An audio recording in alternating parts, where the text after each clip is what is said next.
இது வந்து இந்த இறப்புக்கு வந்து கண்டிப்பாக வந்து தமிழக அரசு தான் முழு பொறுப்பை ஏற்றுக்கணும்.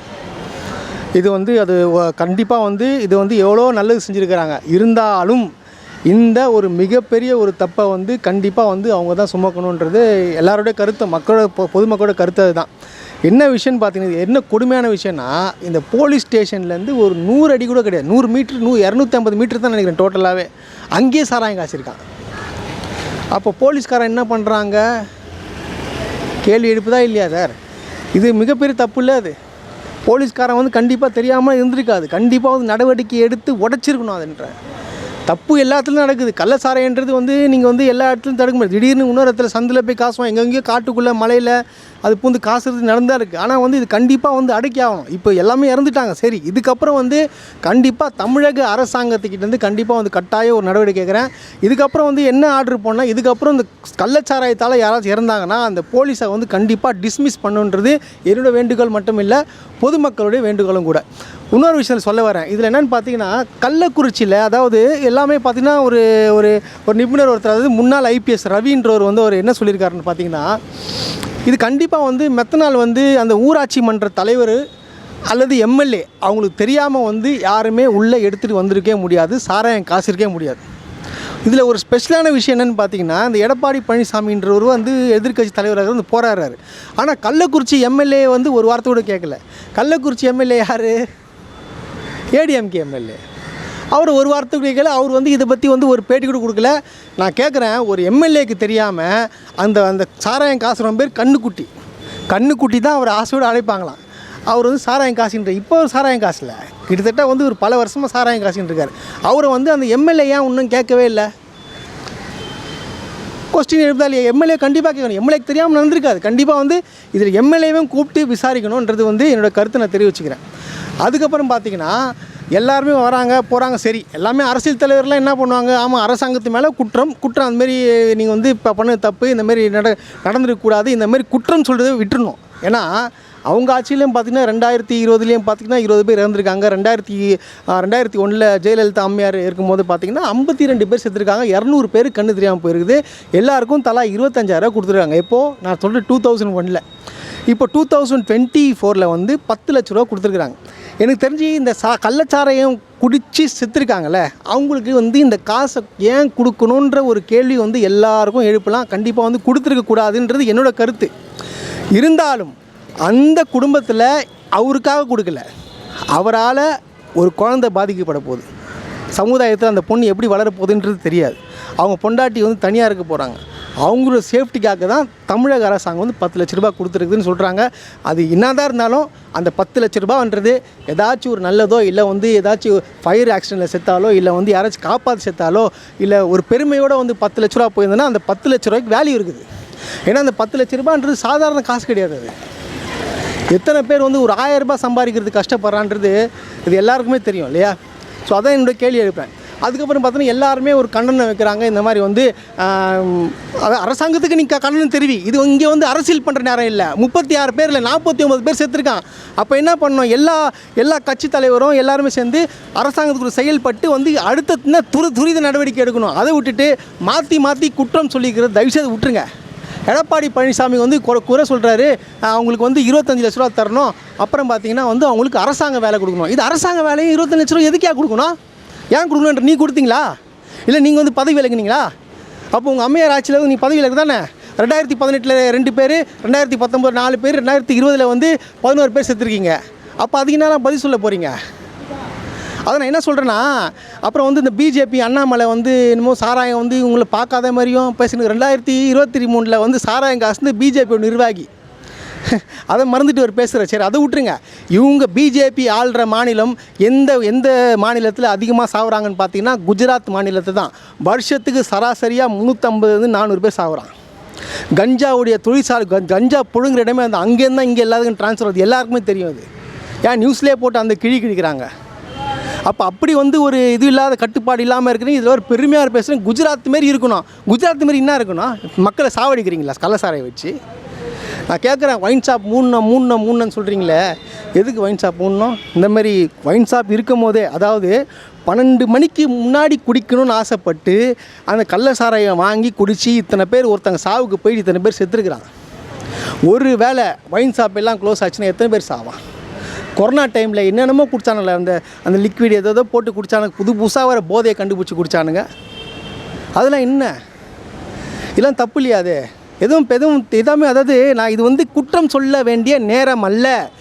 அனைவருமே அரசாங்கத்து கூட இருந்து செயல்படணும். நான் இந்த அரசாங்கம் கரெக்டு, இவங்க சரியாக பண்ணிட்டாங்கன்னு சொல்ல. இவங்க கண்டிப்பாக அவங்கள சாராயம் குடிக்கிறது தடுத்துடணும். சாராயம் போலீஸ்காரங்க விட்டு அவங்க கண்டிப்பாக ஸ்ட்ரிக்ட் பண்ணியிருந்தேன்னா இனிமேல் ஆயிருக்காது. இது ஒரு அலட்சிய போக்கு தான் நான் சொல்லுவேன். நான் தமிழக அரசு ஒரு அலட்சி போக்கில் விட்டாங்க. ஆனால் இதுக்கப்புறம் அவங்க அந்தமாரி செயல்படக்கூடாது, இந்த மாதிரி நடவடிக்கையில் ஈடுபடக்கூடாது. சாராயம் இதுக்கப்புறம் கட்டாயம் ஒழிக்கப்படணுன்றது எங்களுடைய கருத்து மட்டும் இல்லை, பொதுமக்களுடைய கருத்து கூட நான் சொல்லிக்கிறேன். அப்புறம் இன்னொரு விஷயம் என்னென்னு பார்த்தீங்கன்னா, தளபதி விஜய் நேற்று போயிட்டு ஒரு இது இப்போ பார்த்துருக்கார். எனக்கு அவர் மேலே ஒரு மரியாதை, ஒரு மதிப்பு எல்லாமே இருக்குது. சரி, ரைட்டு. நீங்கள் இதுக்காக நீங்கள் குரல் கொடுக்குறீங்க, நீங்கள் நேரில் பார்க்குறீங்க. ஒரு ஹாஸ்பிட்டலுக்குள்ளே வரும்போது 10 வண்டிக்கிட்ட 10 வண்டி, சிஎம் வண்டி கூட ஆரன் அடிக்கலை, 10 வண்டிக்குள்ளே ஆரன் அடிச்சு நீங்கள் உள்ளே வரீங்க. அதுக்கப்புறம் உள்ளே வந்த பிறகு ஒருத்தர் என்ன பண்ணுறாரு, காலில் விடு அப்படின்னு சொல்லிட்டு தள்ளி விட்றாரு. உடனே அங்கே இருக்கும் டக்குன்னு நினச்சி, ஐயா நீங்கள் தான் என்னை காப்பாற்றணும். என்னையா நீங்கள் ஓவர் ஆக்டிங் விட்றீங்க? கள்ள சாராயம் திருட்டுத்தனமாக குடித்தது நீ காப்பாற்றுன்ற, அவர் டாக்டராக அவர் உன்னை காப்பாற்றுறதுக்கு இதெல்லாம் மனசாட்சி வேணா அதெல்லாம் பேசுகிறதுக்கு? அப்படியே பயங்கரமாக தளபதி தான் நாட்டை காப்பாற்றணும், நீங்கள் தான் காப்பாற்றணுன்றீங்களே. இதே தளபதி நான் கேட்குறேன், இப்போ இந்த கள்ளச்சாராயம் குடிச்சிடணும் பயங்கரம் குற்றமான செயல். அது அதெல்லாம் ஒரு க்ரைமு. இது நீங்கள் குடிக்கக்கூடாது, அது இல்லீகல். இது இந்த மாதிரி விஷயத்துக்காக இத்தனை பேர் சப்போர்ட் பண்ணுற நீங்கள் 27 பேர் செத்துருக்கான் இப்போ வரைக்கும். 27 பேர் எதுக்கு செத்துக்கிறான் தெரியுமா? எதுக்காக செத்துக்கிறான்னா, அவன் கஷ்டப்பட்டு படித்து டாக்டர் ஆகணும் அப்படின்ற முடியாமல் அந்த பசங்க செத்ததுக்கு தளபதி இது வரைக்கும் ஏன் குரல் கொடுக்கல? நீட்டுனால எவ்வளோ பேர் பிரச்சனை நடக்குது. பயங்கரமான காசுக்கு அந்த கொஸ்டின் பேப்பர்லாம் விற்றுருக்கானுங்க, ஃபோர்ஜரி வேலை பார்த்துருக்காங்க, எல்லாம் அம்பலமாகிடுச்சு. அதை பற்றி தெரிவிக்கல. இப்போ ரயில் விபத்து நடந்திருக்கு, அதில் 22 பேர் மேலே செத்துருக்கான். அதுக்கு அரசாங்கத்தை குறை சொல்ல, மத்திய அரசாங்கத்தை குறை சொல்ல. மணிப்பூரில் அவ்வளோ பேர் செத்தானே, அதுக்கு குரல் கொடுக்கல, எதுக்குமே குரல் கொடுக்கல. வாழ்த்து தெரிவிக்கிறீங்க பிஜேபிக்கு. அப்புறம் நீங்கள் நடுவில் இல்லையா சார்? விஜய் சார் நீங்கள் சொல்லுங்கள், நீங்கள் மட்டும் ஒழுங்க நீங்கள் பேசுகிறீங்களே இது வரைக்கும் உங்கள் படத்தில் சார் விடுங்க சார், அதை விடுங்க சார். நீங்கள் மாஸ்டர் படம் பார்த்துருக்கீங்க. மாஸ்டர் படம் நான் பார்த்துருக்கேன். மாஸ்டர் படத்தில் பார்த்தீங்கன்னா நம்ம ஒரு ஆசிரியர்னாலே ஒரு மதிக்கணும். அதாவது ஆசிரியர்னால் கடவுள், தெய்வம், எனக்கு எல்லாமே தெய்வம், அப்படி தான் எல்லாமே சொல்லுவாங்க. அப்படி தெய்வமாக இருக்கிற ஒரு ஆசிரியர் கேரக்டரை நீங்கள் போட்டு அதில் ஃபுல்லாக டைட்டாக குஷ்டு நீங்கள் போகிறீங்களே, அது பேர் என்ன சார் அது? அந்தமாரி அப்போ நீங்கள் என்ன சொல்ல வரீங்க? இந்த படம் இந்த இப்போ லேட்டஸ்ட்டாக லியோ படத்தில் அந்த பாட்டு அது கிளாஸில் வேணால் அண்டாவில் கொண்டு வான்றீங்க. இப்போ லேட்டஸ்ட்டாக அந்த படம் குடிமகனுடைய கூட்டணி வேணுன்றீங்க. அதெல்லாம் என்ன சார் அது? அப்போ நீங்கள் தானே பிராண்ட் அம்பாசிடரு. அப்போ நீங்கள் இளைஞர்களுக்கு என்ன சொல்ல வரீங்க? அப்புறம் எப்படி சார் நீங்கள் அரசாங்கத்தை குறை சொல்லுவீங்க? நீங்கள் எம்ஜிஆர் மாரியா சார் பாட்டு பண்ணீங்க? எம்ஜிஆர் ஒரு பாட்டு பாட்டு போதும் சார் திருத்துறதுக்கு. அவர் பாட்டெலாம் பாருங்கள், கருத்துள்ள பாட்டை தான் இருக்கும். நீங்கள் அப்படி என்ன பண்ணிட்டீங்க? அப்படியே கொண்டாடுறாங்க, என் தளபதி தான் வரணும், சிஎமாக வரணும், அப்படி வரணும், இப்படி வரணுன்றாங்க. என்ன சார் பண்ணிட்டீங்க? நீங்கள் சாப்பாடு போட்டிங்க, அப்புறம் ஸ்கூல் ஃபஸ்ட் ஆனவங்களுக்கு எல்லாம் பண்ணிங்க. இதை சமூக ஆர்வலர் மாதம் பண்ணிட்டு இருக்கான் ரோட்டில். அது கிடையாது, எல்லாத்துக்குமே நீங்கள் குரல் கொடுக்கணும். நீங்கள் இன்றைக்கி குரல் நீட்டுக்கு எதிராகவும் எல்லாத்துக்கு எதிராகவும் நீங்கள் குரல் கொடுத்துருந்தீங்கன்னா நான் இப்போ சொல்கிறேன் சார், நான் உங்களுக்கு சப்போர்ட் பண்ணியிருப்பேன். நீங்கள் பிஜேபி என்ன சொல்கிறேன் நீங்கள் கேட்டு வரீங்க. கேட்டால் உங்கள் ஆளுங்க சொல்கிறேன், அவர் எவ்வளோ பெரிய ஆள், 200 கோடி 200 கோடி சம்பளத்தை விட்டு வராருன்னு சொல்கிறாங்க. அப்படியா சார்? உங்களை மிரட்டுறாங்க, ஈடி ரைடு விட்டுருவேன்னு சொல்கிறாங்க. வரீங்க நீங்கள் உங்கள் சொத்தை காப்பாற்றுறது வரீங்க. நான் கேட்குறேன், இவ்வளோ தூரம் நீங்கள் பேசி நல்லவங்க சொல்கிறீங்களே, இப்போ வரைக்கும் நீங்கள் டேக்ஸ் எவ்வளோ கட்டுறீங்கன்ற நீங்கள் காட்டுங்க. சரி, ஒன்றும் இல்லை சார், உங்கள் சம்பளம் எவ்வளோன்றது சொல்லுங்கள் சார், நீங்கள் பார்க்கலாம். அது சொல்ல மாட்டீங்க. இந்த இளைஞர்கள்லாம் சினிமா பார்த்து கெட்டு போகிறது எனக்கு அது கஷ்டமாக தான் இருக்குது. ஒரு நடைமுறை வாழ்க்கைக்கு வாங்க. ஆனாவனா வைன் ஷாப் மூடுறது. இப்போ இன்னொருத்தர் வந்துட்டார் சீமான், மது கடைகளை ஒழிக்கணும். சார் நீங்கள் குடிக்காமல் இருந்துருவீங்களா? உங்களால் குடிக்காமல் இருக்க முடியுமான்னு சொல்லுங்கள். நான் ஓப்பன் சேலஞ்சு விட்றேன். உங்கள் கூட இருந்தவங்களே நான் சொல்கிறேன், நான் சத்தியமாக சொல்கிறேன், உங்களுக்கு பற்றி எல்லாமே தெரியும் எனக்கு. நீங்கள் குடிக்காமல் நீங்கள் இருந்துருவீங்களா? நீங்கள் இன்னும் கல்லுக்கடை திறக்கிறேன்றீங்களே, கல்லுக்கடை எப்படி திறப்பீங்க? தமிழ்நாடு ஃபுல்லாக அதில் போய்ட்டு எதனா கலந்து விட்டு செத்துறானா என்ன பண்ணுவீங்க? நடைமுறைக்கு தேவையான விஷயத்த பேசுங்க சார். ஆனால் ஒன்றா வந்து கவர்மெண்ட்டு சிஎம்ஐ மாற்றணும், அவனை மாற்றணும், இவனை மாற்றணுன்றீங்க. ஏன் மாற்றணும்? எவனோ ஒருத்தன் வந்து திருட்டுத்தனமாக சாராயம் குடிச்சு சாவான், அதுக்கு சிஎம்ஐ மாற்றுவீங்களா நீங்கள்? கொஞ்சம் யோசிங்க. அவன் வந்து பயங்கரமாக வந்து ஒரு எதுக்கோ சமூகத்துக்காக போராடியோ வந்து சாவலாவன் திருட்டுத்தனமாக சாராயம் குடிச்சு செத்துருக்கான். அவன் பண்ணது தப்பு. அவனால் அவன் குடும்பம் வந்து கதறி அழுவுது. இது அதனால் இந்த மாதிரி இந்த விஷயத்தில் வந்து செத்துன்ட்ருக்கானுங்க ஒருத்தரும்.